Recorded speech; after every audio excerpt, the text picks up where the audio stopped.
YouTube, what's up? Hi, welcome to part 25 from Horizon Forbidden West with a Therapist. We're a quarter of the way to 100 episodes. Some of you seem to think that this is going to be 100 episodes long. I have no idea, but it's going to be long, and it's going to break the record. Mass Effect is no longer going to be the longest playthrough, that's for sure. Thank you for all of your support of this playthrough and making it all the way to part 25. Please make sure that, as always, you leave that like, leave a comment, follow the links in the description, share this with your friends, all the stuff that you know to do because you've heard me say it 25 times already. Also, this is where I periodically say there is a large percentage of you that have been continuing to watch every single one of these videos. You watch them every time they come out, and you're not subscribed to the channel. It would mean the world to me if you could just subscribe to the channel. Like, you can turn the notifications off. You don't have to, you will be no worse for wear. But it helps me a lot. There's a huge, and I know, because I've had YouTube channels look at me before and say that, and they're like, hey dude, you're watching this and you're not subbed. And I'm like, oh shit, you're right. And I've gotten better about subscribing. So please take a second to do that. It would mean a lot to me. And then hit the little bell. If you don't want notifications, fine, just hit the little bell. But you're gonna see me with a little blue dot on the side of your thing. It's like, whoa, DrMick uploaded something. That's pretty sweet. I should go check it out. And I helped him, and it was free. It's free. So if you just did it upon that request, I'd like to say thank you for doing that. If you didn't do it yet, but now you're like, man, I really missed out on that thank you, I'll thank you again halfway through this video if you decide to do it between now and then. You should do it. All right. Part 25, a go-go.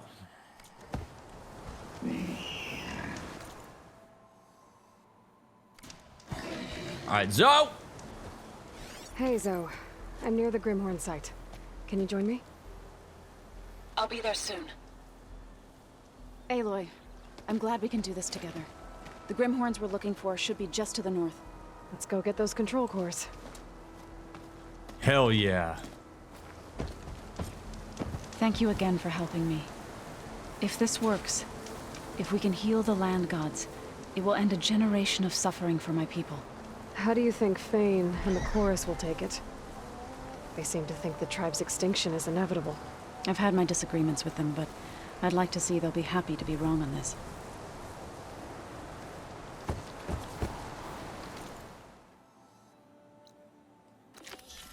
Alright, let's go, Zoe. I love her expression of gratitude before we do the task. Very small thing, but I'll talk about it. This is what we do here. Sometimes people will only thank folks for their effort upon evaluation of the outcome. And if you would like to foster some additional intimacy and closeness with the people around you, I highly recommend that you thank them for their efforts even before an outcome is reached. Give them extra thanks if the outcome turns out the way that you want it to. But the fact that Zoe just said, hey, I just want to let you know I appreciate you up front for helping me with this. It's a bigger deal than you might think because it acknowledges Aloy's effort. It's not evaluative. It is an expression of, hey, you're doing a thing and I'm acknowledging it and letting you know that it matters to me, regardless of what happens up front here. It's a very key piece of fostering intimacy with somebody, as opposed to Aloy shows up and then she's just like, all right, good, you're here. And then we go do the thing. And then if it doesn't work out, she might say thanks for the effort regardless, but you already have some buy-in now because she said thank you up front. And I appreciate that.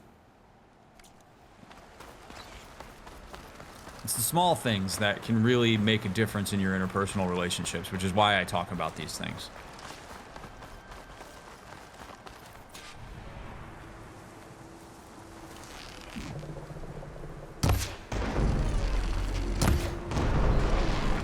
There! A weak spot! Can you hit that weak spot again? Absolutely wrecked. Freeze ammunition! Zoe, calm. You don't gotta yell. We're totally cool. I just wrecked that machine. There. The Grimhorns. And they're not alone. We'll just have to be smart about this. I'll follow your lead. That's my target!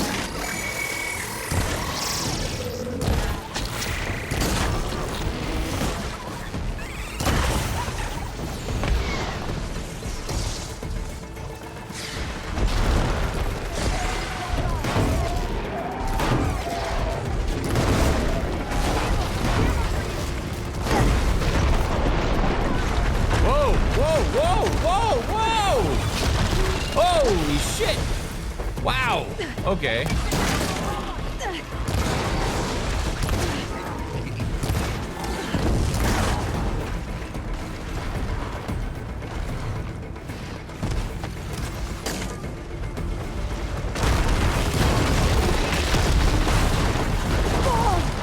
Holy hell, I was not expecting to have to fight these. Oh, crap.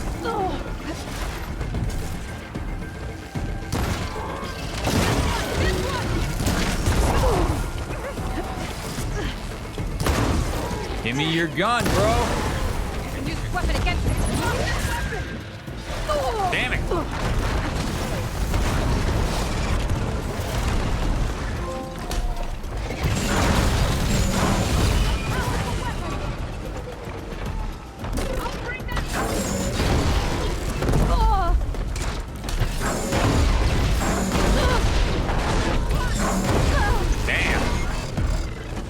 It's over. We did it. You okay? A bit winded, but I'll be all right. I'll Yeah. grab the course. Be You're my probably guest. winded from all that yelling you were doing that attracted the attention of these machines, huh? That's one.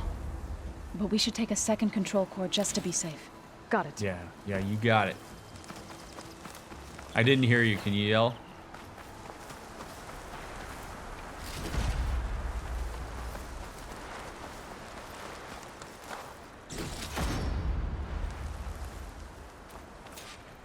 You've got the control cores? I can take them from here.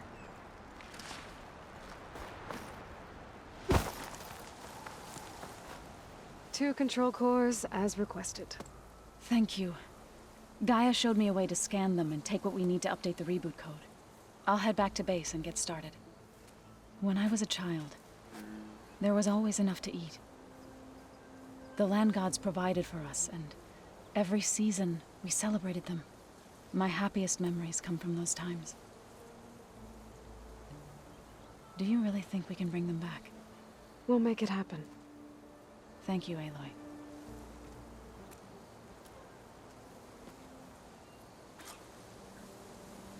Cool. Talk to Zoe at the base. We'll deal with that later.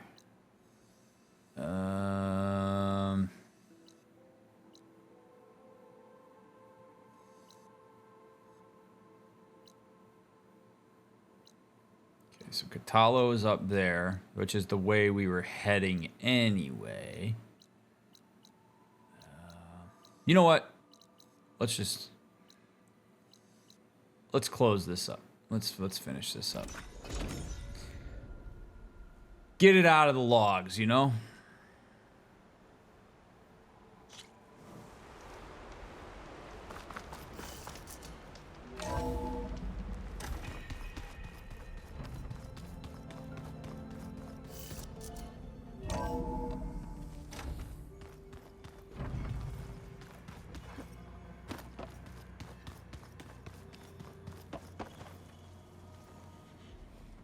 I was wondering when you'd be back.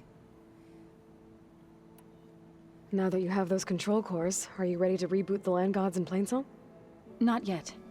Gaia told me the reboot code has to be altered using data from the cores. She updated my focus with software to accomplish this task, but apparently it's very complicated. It'll take time. Well, let me know if you need any help. I will. Oh. I should probably go. I'll be here if you need me.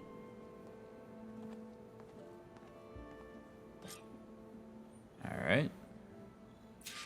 Wait for Zoe to complete the reboot code. Can do.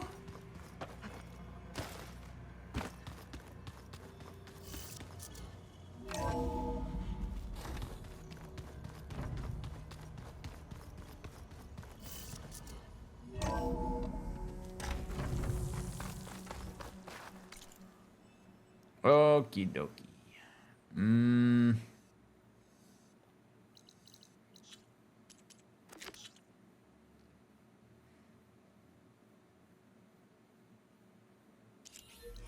Okay, that's right. That's way away.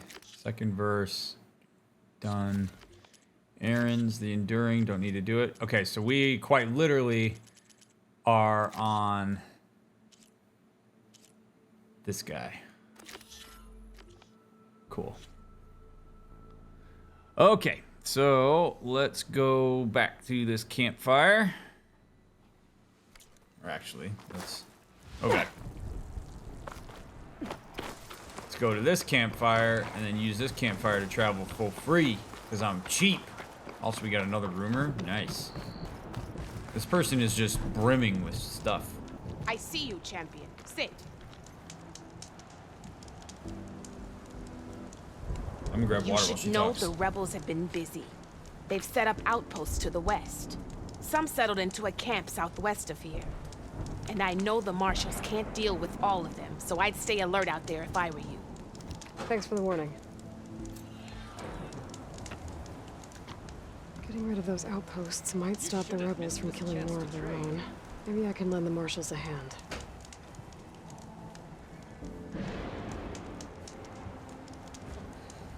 Safe travels, champion. All right. Thank you.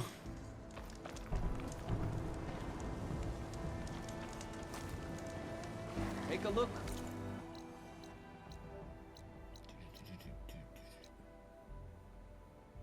Oh, okay, so there's a camp. Okay. Well, I guess I could clear that camp out on the way.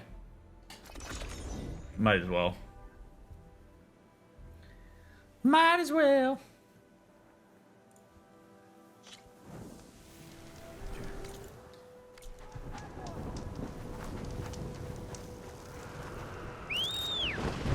Come here, big boy. Who's a big boy? Who's a big boy?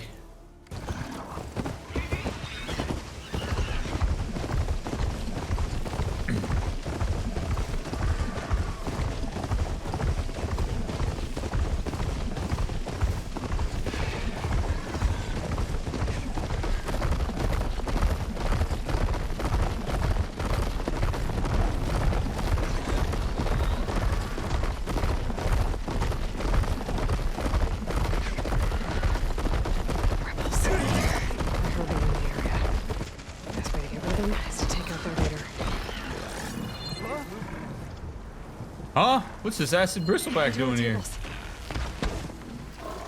Alright. Time to... Oh no! Dude, how'd you learn to ride this raptor?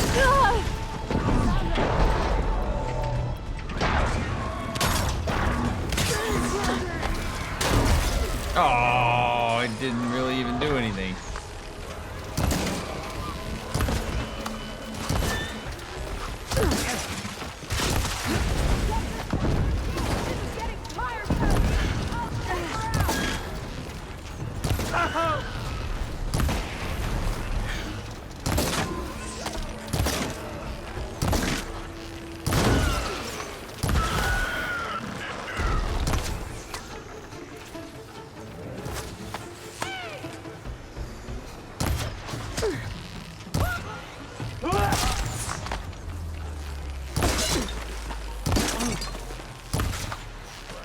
What happened up there?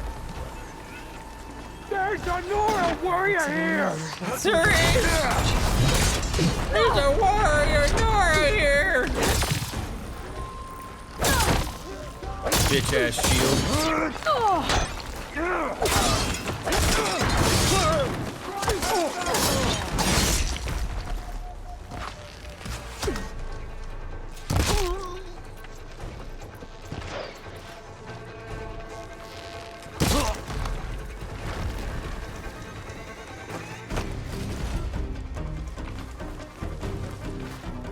Lock the tags. I'll have to figure out what to do with them later.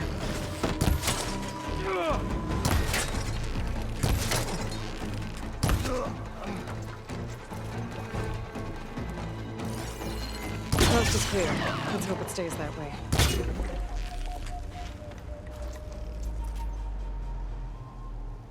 Okay. Done? Liberated? Good. Alright. Liberated you all from your lives.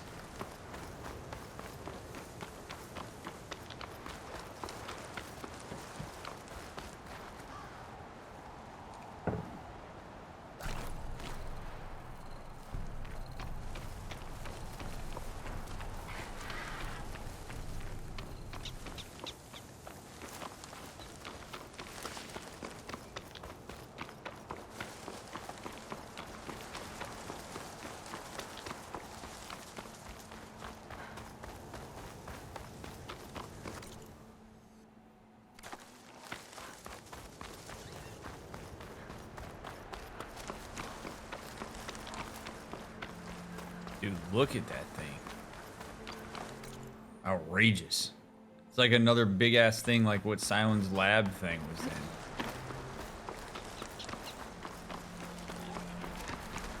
These things are spooky. I can grab this from my stash later. Look at that. Go admire this. Oh. Oh.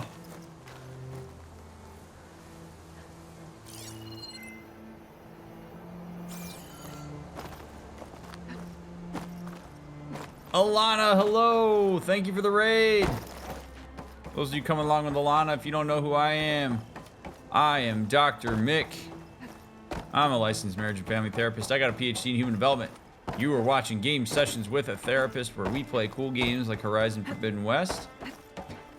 We talk about mental health, psychology, therapy, and more in an effort to destigmatize those things and bring information to folks who wouldn't otherwise have access to the information in a responsible and ethical way. I don't do therapy on stream, but I do use these games to illustrate psychological concepts. So I encourage you to hang out, check out my other links on YouTube and stuff.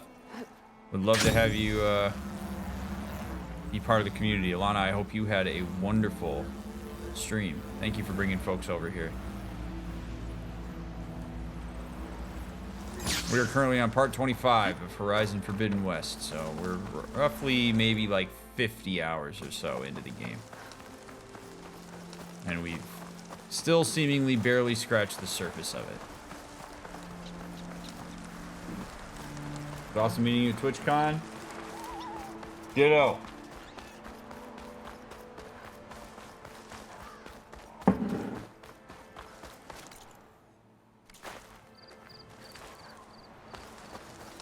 Campfire all the way up there. Might as well go grab it. Ah! Because you never know when you're gonna need the fire. We're gonna come up on this place at night.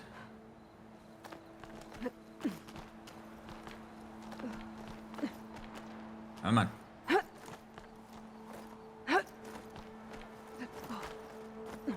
Beauty. Oh, good, I can't. Nice. Morning! Give me the morning.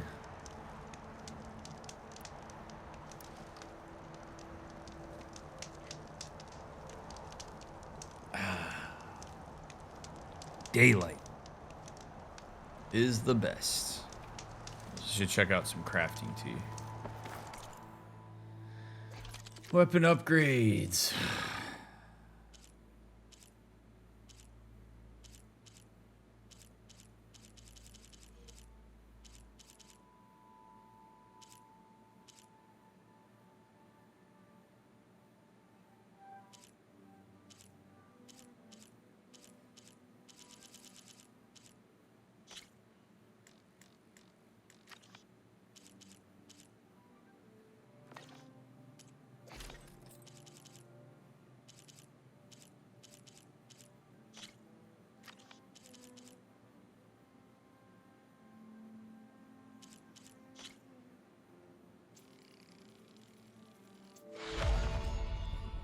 Okay.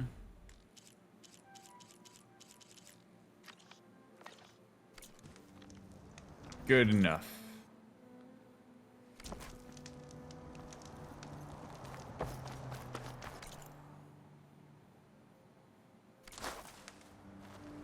Where's my horsey?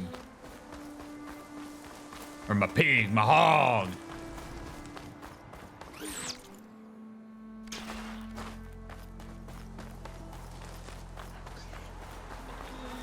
God, just imagine like this thing walking around your hometown, just decimating everybody. They should do a Lego set of this thing.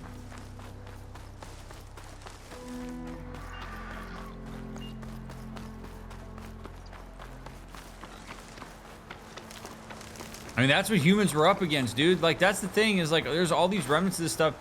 Like, the bots were quite literally self-replicating and making all this crazy ass shit.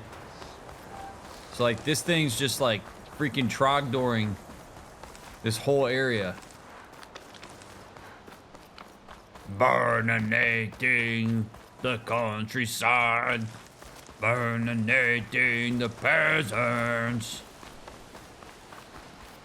Burninating the people.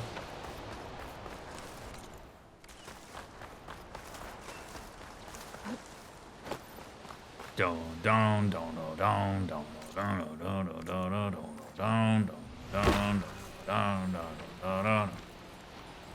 And then yeah, literally eats people so that it can make more machines. An explosion.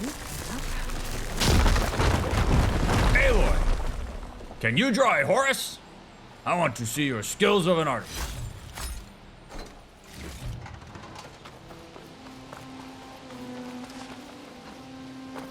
Strongman, you just keep doing your thing.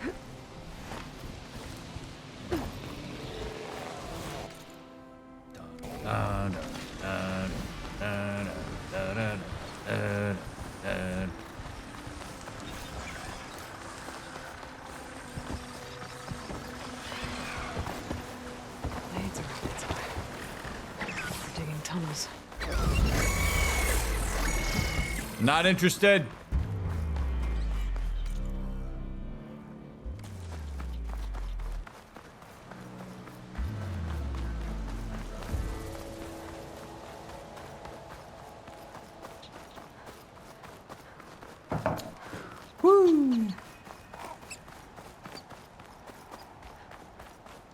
Oh, what's up, homie? You there. Over here. What do you got for me? Look at that guy's armor. It's awesome. You're the champion come from out east. I've heard of your deeds in battle. My people owe you a debt. And so I'll share what I know of this land with you. There's much I see and hear that might help you in your travels. For example,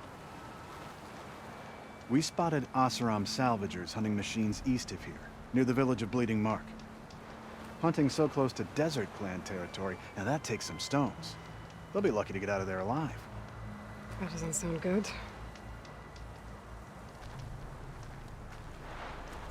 Maybe I should check on those Oseram. Figure out what they're doing there. Those silly Oseram always getting in trouble. Those goofballs. I'm gonna check out these ruins over here. Honestly, a game where like, I guess even like a TV series where it was covering what happened during the like Ted Pharaoh's rise and shit would be awesome. I mean, I feel like a prequel game from 1,000 years would be basically Mass Effect. Might be worth taking a look inside. See what I can find. Now, what do we have in here?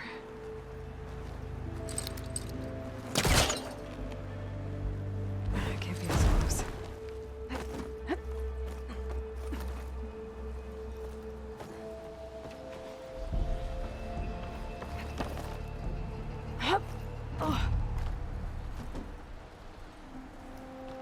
There's an ornament in there, but how do I get it? That's what we're trying to figure out, Aloy. There's a key module in there, too.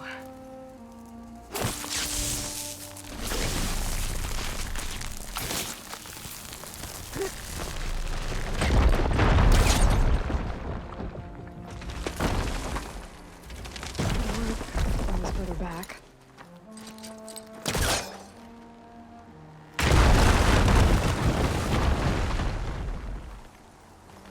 That's right. Guerrilla did make Killzone, didn't they? I actually had forgotten about that. Killzone games were fun.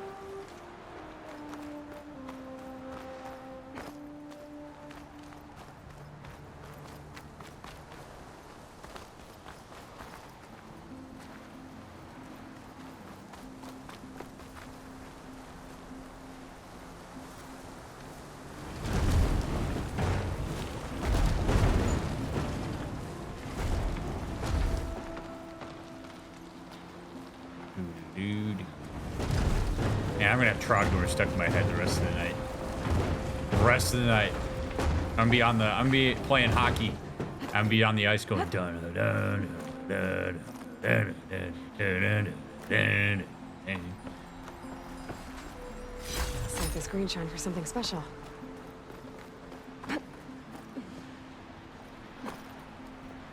A crate. That could help. Pharaoh! Pharaoh!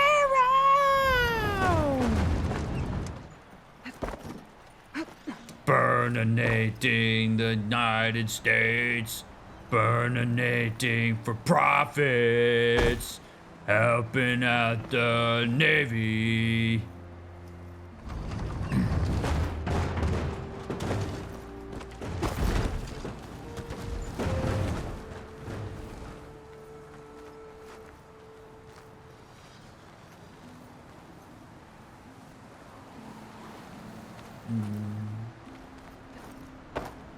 Uh-oh.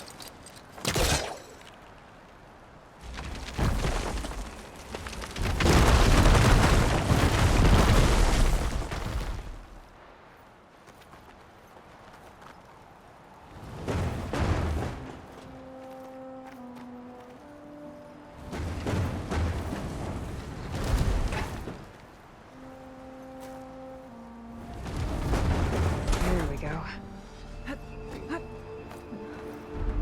I did it. Maybe he did. Maybe he didn't. What did he maybe do? No, he maybe did.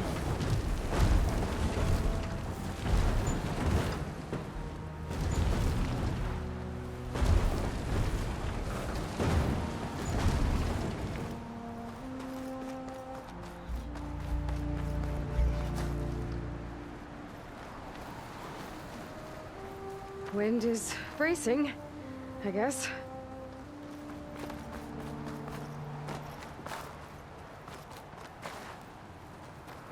Okay.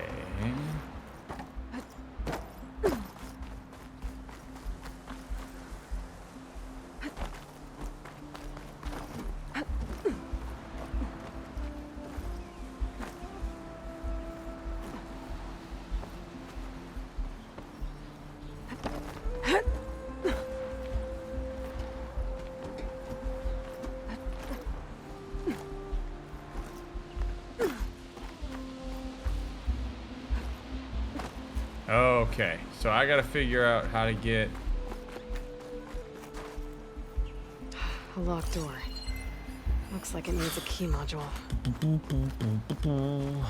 How do I get a box up here? I'm gonna figure it out.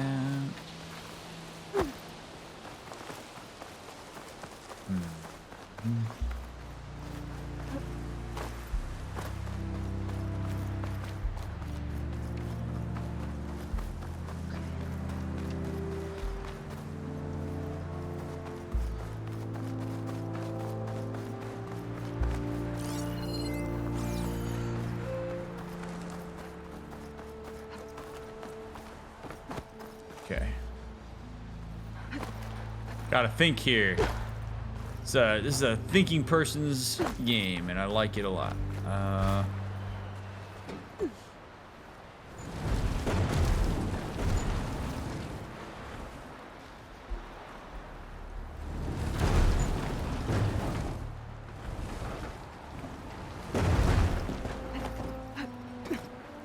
Oh yeah, there we go. Whoa! That worked.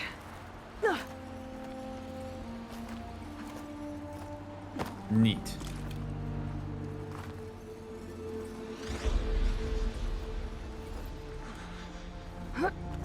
Damn it. Nope. Nope. Out!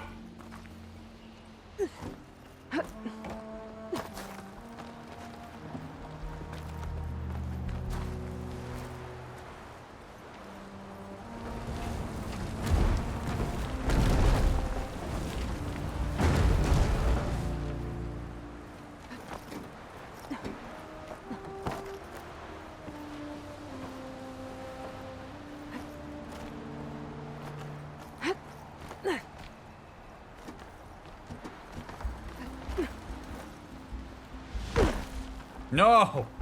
Okay, thank God. I think I can open this door. Unless I need a key code. That did it. Yay. All right. Good shit, Maynard.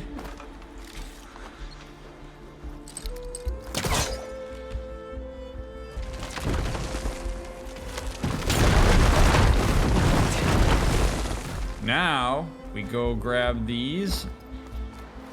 I actually really appreciate how elaborate these are.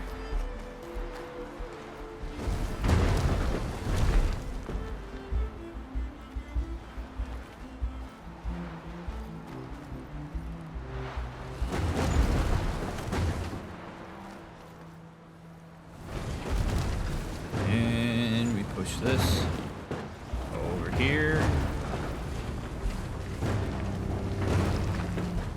Then go up there, grab a crate from here. There we go. Look at that shit. Push it up the hill. Yeah. Ugh. Use those muscles, Aloy. Yeah. Ugh. Beauty. Got it. Easter. One more ornament for the collection? I should head back to Vegas and give this to Stemmer. A church? Really?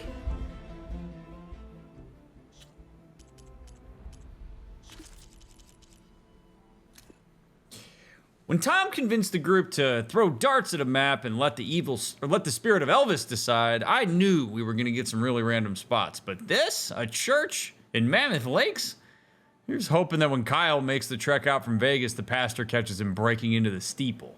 Hold up. These things even have GPS tags on them? Elisa. Aha. Cool. I like that. I like that Easter is in a church.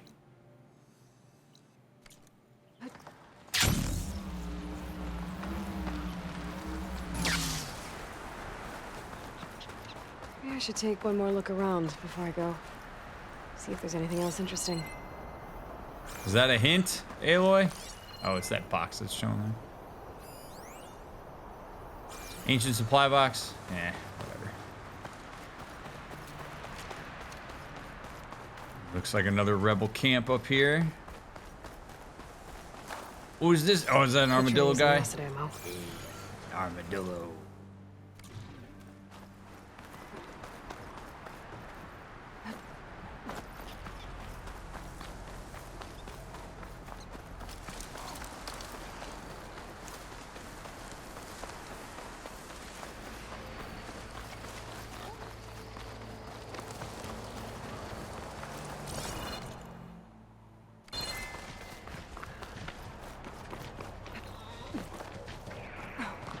I see you there.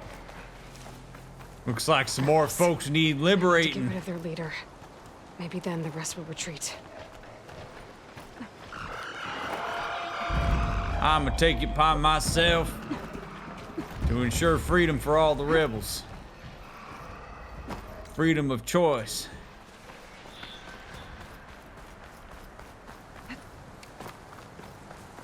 Wait, what's going on here? I knew it! Hey! Took your scraps. Took your scraps. Oh, there you are. Boom! No!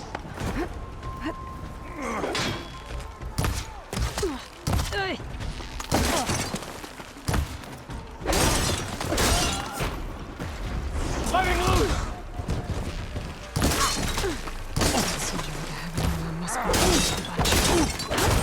Damn it!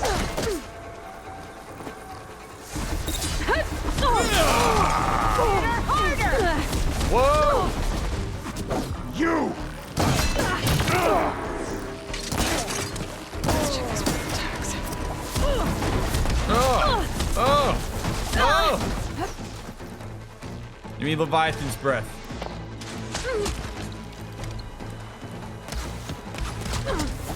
Yo! Oh! Christ!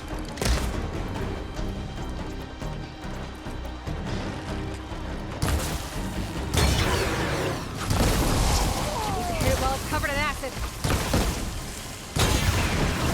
Yeah. Yeah!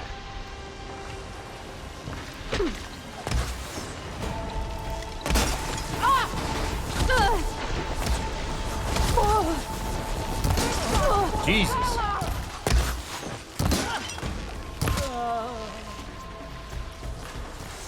Keep her on the defense!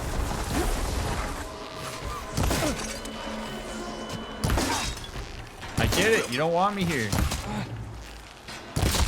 These people are reacting the way I react when Christmas carolers show up to my house.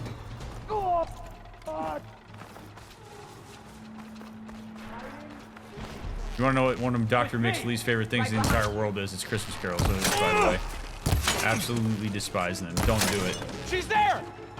Don't show up at my door and start singing random shit and looking at me in the eye. It's an act of aggression. I'll put your head on a spike. Got the target. Oh, crap. Oh. Yeah, reload.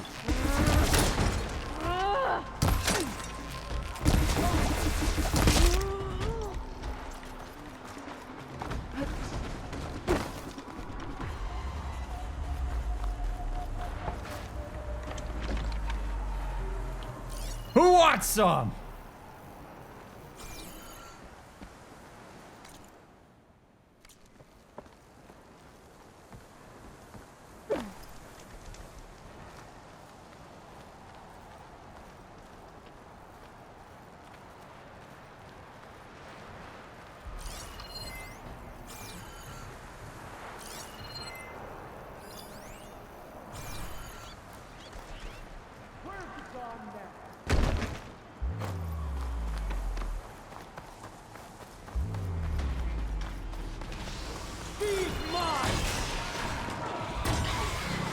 Wow, there's some.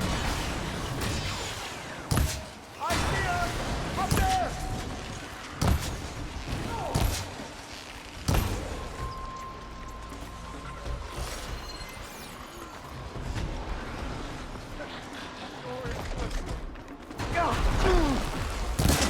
Death from above. Death from above.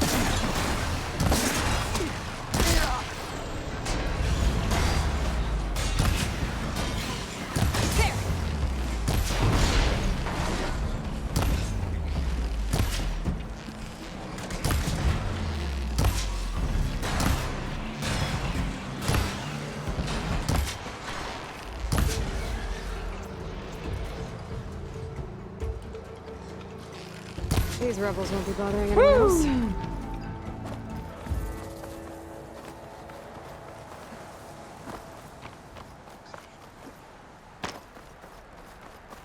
Don John, thank you for the 18 months. I should check if there's anything with a lock around here.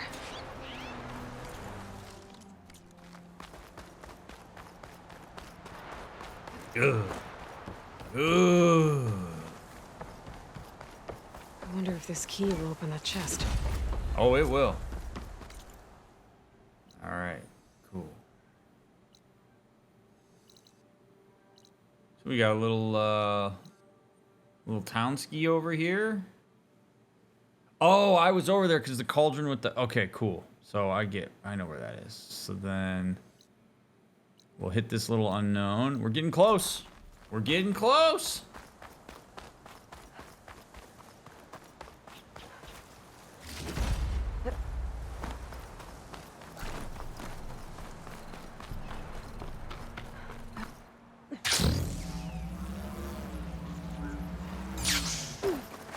Be prepared. Of course, it's another one of these things. It's like they put those there intentionally to make you have to backtrack the world after you complete the game.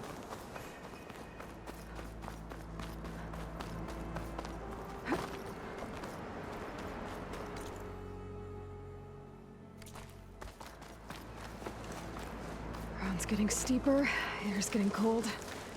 Should be getting close to Stonecrest. Indeed. Bundle up, Aloy.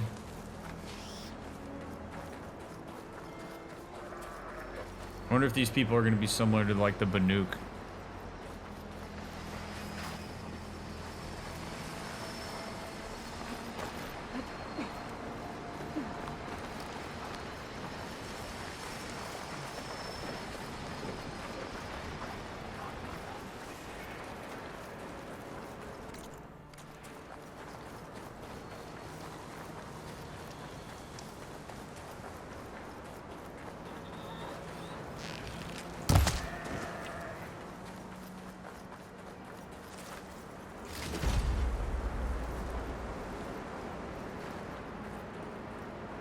What up, homies? Oh, they're purple. I already am a big fan, man. They got like the Outrun colors going on here. Ooh, baby. This must be Stonecrest. Must have been a Katana hard should be journey waiting to for reach me. here. But maybe I should look around first. Let's make this shit treacherous to get to. I'll make an interesting color for my armor. What's up, dude? You don't see too many outlanders here. I had a good run at the hunting grounds the other day. Earned a half stripe. Please. Full stripe or don't even bother. All right, these guys are cool as hell. The wandering outlander. Come, trade. What's up, chef? That will keep for a while. There's Catallo. What's he looking Is at? that the champion from the east I see? Come and trade. Then I've something to share. Do tell. Give me the rumor. Give me those sweet, sweet rumors. What you've done for my people is known throughout the clanlands, Easterner. I'd like to help you if I can, lending you my eyes and ears. Nothing happens in this area without me knowing about it. In fact, I should tell you. They say you're a skilled fighter, Outlander. But I wonder how well you'd do against Areo, one of our combat trainers at the Bulwark. Pretty sure I can hold my own, but there's always room to learn. Well said. Pay Areo a visit if you can. Maybe I will. Maybe I will. The Bulwark. It's probably right here, yeah. All right. I'm ready to trade. Catallo, what's up, my dude? Ooh, wait a minute. What do we got here? This writing. It's Karja. I think it was left behind by Marshal Fashab. Scroll carefully written Karja glyphs, with Fashab's personal mark evidently part of a diary or journal. My first venture into the Shearside Mountains has been marked by dry cold, biting beauty, and humbling admiration. Whereas the Desert Clan is forced to use old world ruins as the foundations for their settlements, sand makes for poor structural support, the Sky Clan sees the high peaks for strategic advantage. And I must admit, being former Karja High Command, I thank the sun that my people never pushed this far into Tenakth territory. We would not have enjoyed it. I expected the Sky Tenakth to be nomadic, like the Banuk, but quite the opposite is true. The clan wars molded them into a reclusive faction that takes pride in their defensive capabilities. Stonecrest is a formidable example. Serving as both border outpost and hunting station, it provides an unobstructed view of the surrounding area and precise control over its entry points. Any hostile force vying for access to the valley would undoubtedly suffer massive losses. My trusted escorts, both of Hikaro's lowland clan, showed little enthusiasm for my diplomatic mission to improve relations with Commander Tecate. They grow ever more silent as we close in on the extravagantly colored sky markings. My military and tactical observations are met with brooding looks. This has me confused. They accepted a Karja as marshal after mere months, but the bad blood between clans still lingers after 2 decades of Hikaro's peaceful reign.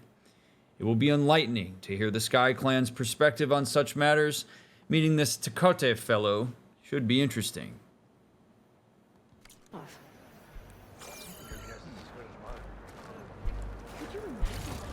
Look how many diplomatic journeys continue to be sent up to these guys. All right, what's up, my brother?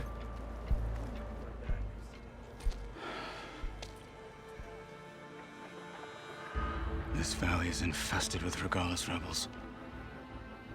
The scouts from the village tell us that they've been moving machines through here for days. Some they ride, others they herd along, and some they even strip for parts. Especially cannons. The path ahead will not be easy. We should get going. My orders are to guide you to the bulwark so that you can speak to Tecate.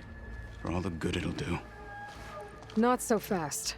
I'm gonna need a little more than that.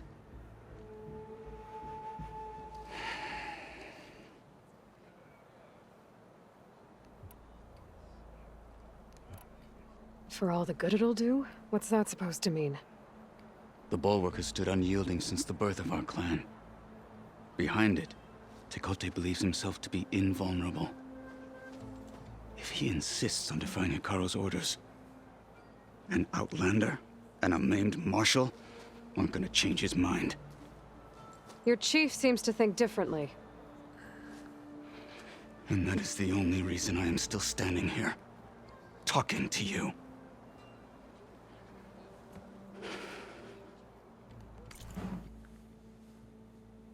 Okay.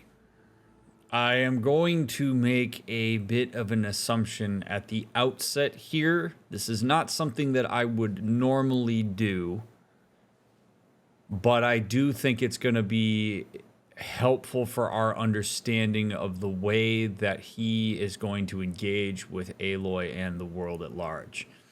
And this is one of those things that there's a complexity to this, so I really want to make sure that I explain how my brain's working here. There are two ways to understand people. There are the more objective meta traits that are associated with a person's cultural alignment and like various groups that they're a part of, where you can reasonably assume certain things about people based on certain traits.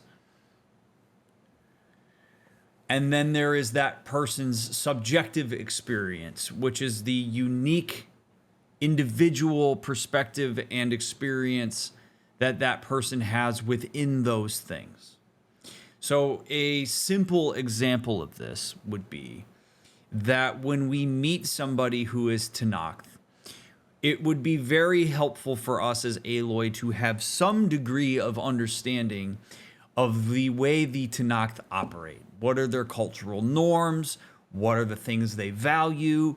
What are their agendas? What are their current conflicts? How do they tend to orient themselves to the environment and to outsiders, etc., etc. And this is where it is so important to have accurate representation in writings and stuff like that, because we've had a skewed perspective of them from the Karja. But regardless, it behooves you to do some self-education around different groups of people and identities to have a general understanding of what they're about.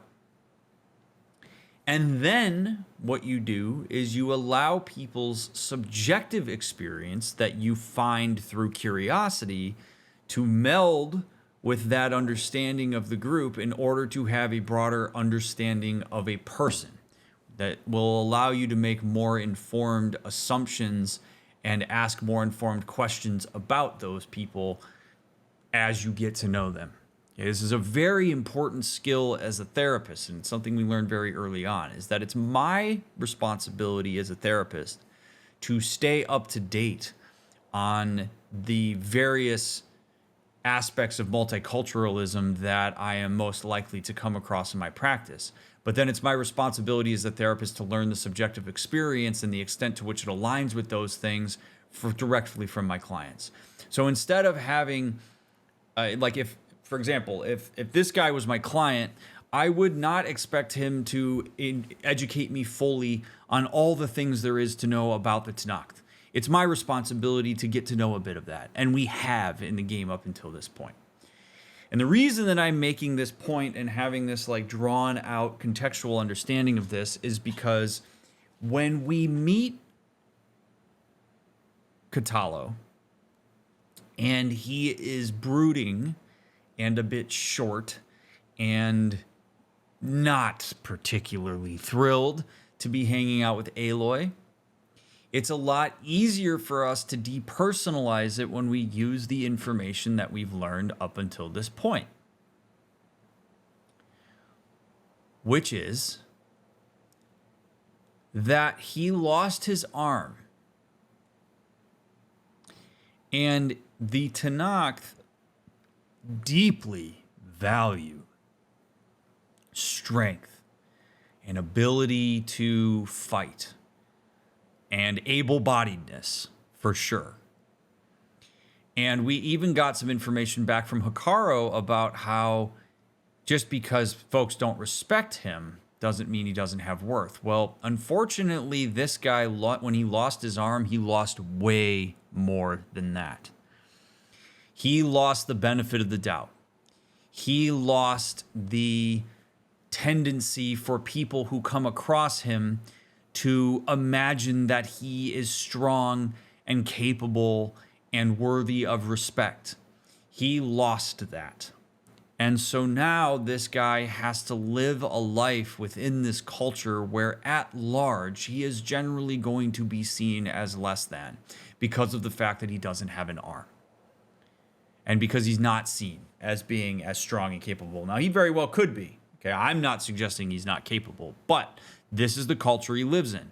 So when Aloy shows up and he has this very like brooding and defeatist attitude about things, it makes complete sense because he has had to renegotiate his entire sense of identity as it relates to the tribe that he has belonged to for, as far as we know, his entire life. And that is a immeasurably difficult thing for anybody to go through. So if Aloy isn't paying attention to these things and is just kind of reacting to the environment, then when she sees that this guy's being a bit of an ass, she may take it personally, which Aloy certainly has a tendency to do when she isn't thoughtful about things and becomes adversarial when she should be working together with folks. So this is a like extended version of when I talk about how understanding context is so deeply important. This is a perfect example of this. Does it mean that he has all the right in the world to treat Aloy really poorly? Absolutely not. He still owes Aloy respect just by virtue of her existence. But when he's struggling to do that, or he has particular mannerisms that come across because of it, we can find a degree of understanding of it so that we can depersonalize certain aspects of it and attend to the parts that matter. Where Aloy might say, hey man, look, I know you've had a rough go at it. I can't even imagine, because I'm not Tanakh, can't even imagine what you're going through. However, I do not appreciate that you are taking this out on me. We have to work together. That would be an incredibly powerful statement for Aloy to make here. And it's one that holds respect for his context and also maintains her sense of worth and respect as it relates to this engagement with him. So there is a good sense that some of this, like there's a good chance that some of this aggression and from him is an overcompensation from this really profound sense of loss of strength as he is perceived to be by the people around him. Something that we don't really have a way of empathizing with is Aloy, because she can pretty much get the benefit of the doubt wherever she's at. So I hope that makes sense. Very long, drawn out clip there, if you will, but I think it's going to help us understand the way he interacts with us as we ask for information.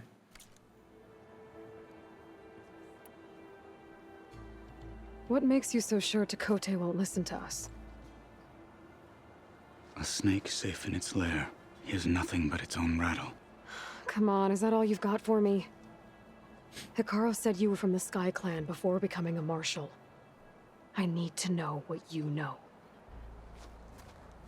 Tekote is a petty, vindictive schemer.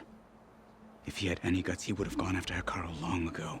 But instead, he covets the chiefdom from behind the bulwark, biding his time, hoping that his foes will weaken one another. It's not a bad strategy, honestly. Is that enough for you? For now.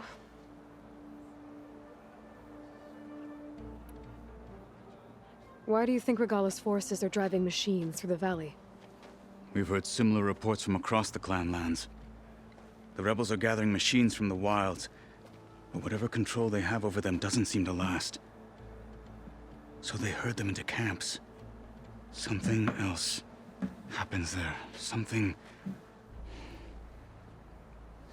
that makes their control permanent. I've been to their camps. You're right. They have equipment that can establish a lasting override. May the Ten help us all. But it gets worse. We've heard rumors that the rebels are scouting larger machines. I don't know what kind. Let's hope they don't learn how to override them, too. Hey, we're we're building a little rapport here, even though it's tough sledding. What is this place? Stonecrest was built as an outpost, back when the clans were still at war. Its purpose was to guard the entrance to the valley, as well as keep watch on what happens below. And for now, that means keeping watch on Regala's forces. I wish we had enough soldiers to do more than just look on.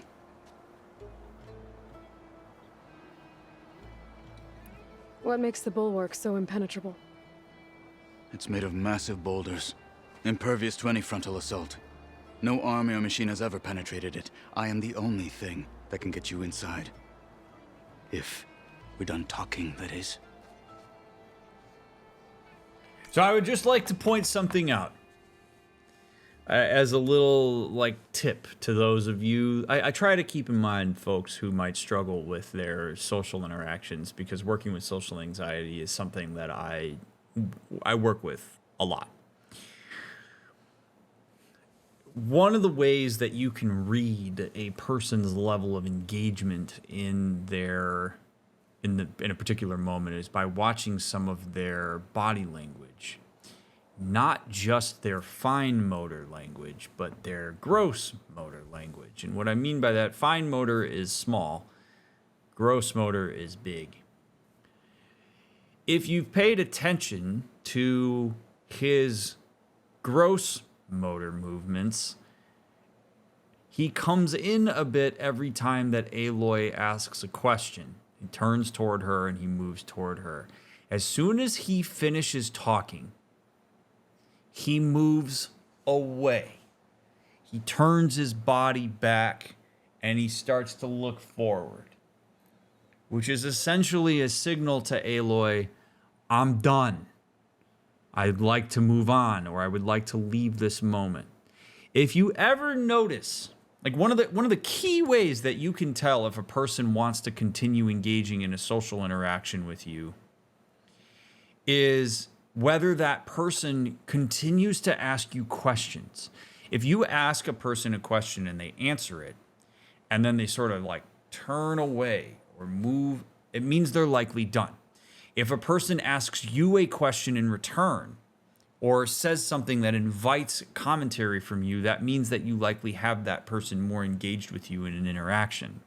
So the reason I'm pointing this out is because it's very clear that he does not want to talk. He doesn't want to answer these questions. He doesn't want to. He's indulging Aloy because she's forcefully asking, but Aloy is kind of engaging in a bit of a social faux pas here, in that he is actively giving body language that suggests he does not want to engage any further, and Aloy keeps reeling him in. It's like a fish trying to swim back out into water and you keep reeling it. That can get exhausting for folks, because usually in social interactions, people do not want to take a conflictual or adversarial position. So most people will hang in there longer in an interaction more than you or they want to, because they will assume that you're going to let them go. And Aloy is continuing to not let him go. Now, granted, the information that we need from him is important, and we're asking this to gather that information. But the point of me talking about this is that if this was a normal conversation where we weren't gathering very specific information about a mission we're about to go on, and Aloy and Catello were talking at a bar, and they're just like engaging with each other, and every time Aloy says something to him, he answers it and then turns away, that is a very clear signal, leave me alone. If he wants to continue to engage with her, he will. There is also a chance that he's turning his injury away from her. That very well could be the case. People subconsciously hide things they're insecure about like that all the time. So that very well could be a piece of it too. But just for those of you that struggle with reading social situations, that tip is for you. Just go back, rewind, watch this conversation with her and him, and watch the way that he comes in, he talks to her, and then his body language is constantly moving away from her, which is a suggestion of a lack of engagement or a desire to disengage. Not always, but usually. I'm going to point out that he's still healing, and I just want to be very clear up front. I wouldn't say this. If I was Aloy, I would not go there. We do not have the level of intimacy required, based especially on his body language and tone of voice with her up until this point, to make a conversation about something he is undoubtedly vulnerable about. This is really stupid, in my opinion, for her to make this comment about him still healing. And I don't anticipate he's going to respond well to it. He might. But I would skip this in real life. But for the sake of the game, I'm going to do it. Just want to be very clear. You were at the embassy. I was. I'm sorry about the other marshals. Ooh, she looked at his arm. Their deaths will not go unpunished. You're still healing. I will never heal. But that won't stop me from cracking any skulls that need it. Good thing you're on my side, then. That was a pretty good way for her to handle that. But yeah, he's like, I will never heal. It's a bit of a self-defeatist mindset. I'm not going to invalidate that. It's, you know, okay, actually, we're going to go a little bit deeper on this. When he says, I will never heal, that is a ridiculously tricky spot to be in. Like, whether you're a average person or whether you're a therapist in this scenario, because that's like it's a declarative statement of self-narrative. Like, I will never heal from this, and he doesn't mean physically. I mean, obviously he's not going to get his arm back, but that pretty much means emotionally I'm not going to recover from this. Like, I will not heal from this.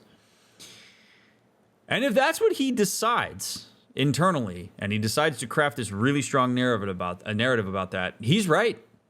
He's absolutely right. Like, if he never wants to make that effort to recover from that emotionally, he won't. And that is absolutely his choice. The reason that I say that this is a difficult position to be in is because you are presented with two options. One is, do you validate that sentiment at the risk of sounding like you are enabling a narrative that is self-destructive? Or do you challenge that narrative with the hopes that it potentially inspires him to do some work to find a degree of self-empowerment again? There's no right answer to this, because if you say to him, oh, you can heal, you just got to do the work, he's going to smack you across the face. He's going to look at you and be like, are you kidding me? That's not for you to decide. No, I won't. This is the most traumatic shit that ever happened to me. I am ostracized by the group now. I am seen as weak and unworthy because of the fact that I lost this arm. Bullshit. I'll recover from this. How dare you make this about my mindset? It's a reaction I have through 11 years of doing therapy at the time of this filming. It's a reaction I've gotten before when I've tried to suggest that people can overcome certain mental barriers that they have. And it's an understandable one, because there is a desire to have validation for how powerfully awful some of these things are, and to have a person say, yeah, I totally see how terrible that is. But it's weird to say something along the lines of like, you're right, you won't ever emotionally recover from that. That feels weird to say because it is so declarative. And you, the collective, like sort of like as a therapist or whatever, like you understand that if a person locks themselves into that narrative, then they're not going to find it. And he potentially is going to live a life of depression and self-loathing and regret, which is ultimately on him. That is on him. It's not like he came to Aloy's therapy office and said, I want to work on my self-esteem. Like, if he wants to drive that narrative home, he is more than welcome to do that for himself. But it will become self-fulfilling if he allows that to lock it in. So it's a very weird spot to be in, which is why Aloy's response there, I think, is very good. Where she's like, oh, well, you know, glad you're on my team then. Which is, it doesn't really acknowledge that statement. And it also finds some degree of the way in which she's impacted by that. And it brings a bit of levity to the conversation, because there's just landmines everywhere trying to go any farther on that with him. It would take extreme tact on her part and a level of buy-in that he doesn't have in order for that narrative to shift or even be challenged. So, he's an interesting character, for sure. He's a really fascinating dude. So, what's the plan? The bulwark is to the southwest, so undoubtedly we'll have to cross paths with Regalla's troops along the way. We'll either have to fight our way through, or find a way to sneak past unnoticed. Well, you know what I'm Neither doing. will be easy. Never is. Let's get this over with. You can also see a bit of conflict. This is really good stuff. This is really good stuff. Like, this is when I get jazzed up when we do these playthroughs. Also, can we just talk about how, like, beautiful this setting is? Like, my God. Okay. Anyway. What an immense amount of dissonance that he's experiencing. Driven in part by cultural, but also individual value. The Tenakth so deeply hold the idea that strength and, like, wartime prowess is to be respected above everything else. Aloy has that. Like, Aloy's got a reputation. She's fought her way to this point. She is a strong warrior. She is somebody that ostensibly all of the Tenakth should and do respect by virtue of the fact that she is so powerful. But it brings up so much for him because he's not that anymore in his mind. And so now it's like there's this person here who is strong, who reminds me of what I've lost, who I have to have with me here because I can't do this myself because I'm no longer respected by the people who need to respect it in order to move in a direction this needs to move. And so I kind of hate this person for what they bring up in me, but I also respect them deeply because she holds all the traits that I as a Tenakth hold dear. So there's this like scramble in his head of like, I hate the presence of Aloy, but I respect the shit out of her. And navigating that dissonance is ridiculously hard, but we're seeing that he's giving privilege to the respect he has for how strong she is. I mean, he's literally about to go on this really dangerous mission with her to try to essentially save and unite people who will never respect him again. Think of how complicated that is. I mean, that's not surface level shit. Like, this guy's like, all right, cool. So I'm going to get all the tribes hunky-dory again. And you know who's going to get the credit? Aloy is. Unless I get lucky. And Hikaru and like this Tekote guy say like, hey, you know, despite the fact this guy got one arm, he's strong as hell and you all better respect him. Like, he's going to have people do him a solid in order to gain their respect again. And so he's like, well, I respect Aloy and I can be part of this, but man, like, this is going to suck for me. I'm uniting a people who don't see past the fact that I only have one arm. That doesn't feel good. Like, damn, man. No wonder this dude's in a bad mood. I would be too. How do they do it? On me. Greetings, champion.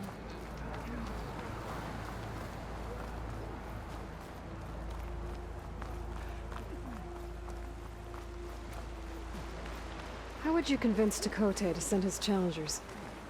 I wouldn't. Come on. Tenakth respect a blade, and the strength of the fighter who wields it. No good is anyone who lacks that. Well, lucky for us, we're both good fighters, but let's hope it won't come to that. So this whole valley is the Sky Clan's territory? Yes. The clan has defended it for generations. Against who? The other Tenakth clans. Even the Karja, long ago. If you want a history lesson, talk to the chaplains.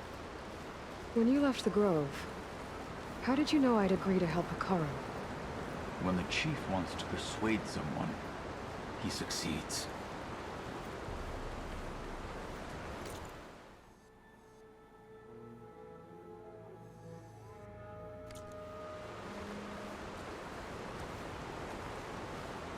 Yeah, I mean, so it's interesting, right? Like that Aloy Aloy doesn't seem to have synthesized the information from the journal article we read before we talked to Katala.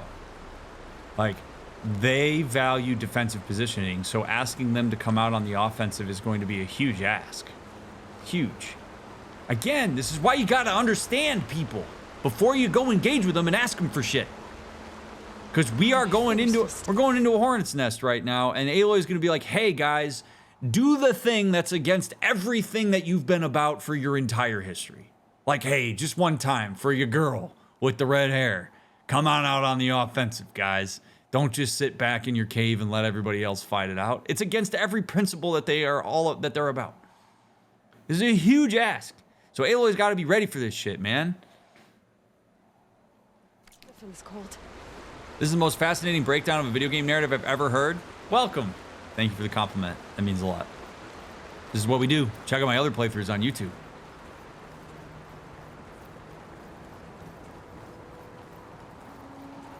I kind of like that we're doing this in the dark.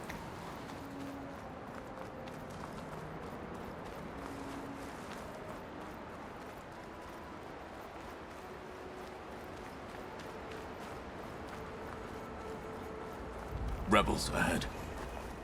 Hacking away at that machine. Gut them. Or sneak around. I will follow. Oh, baby.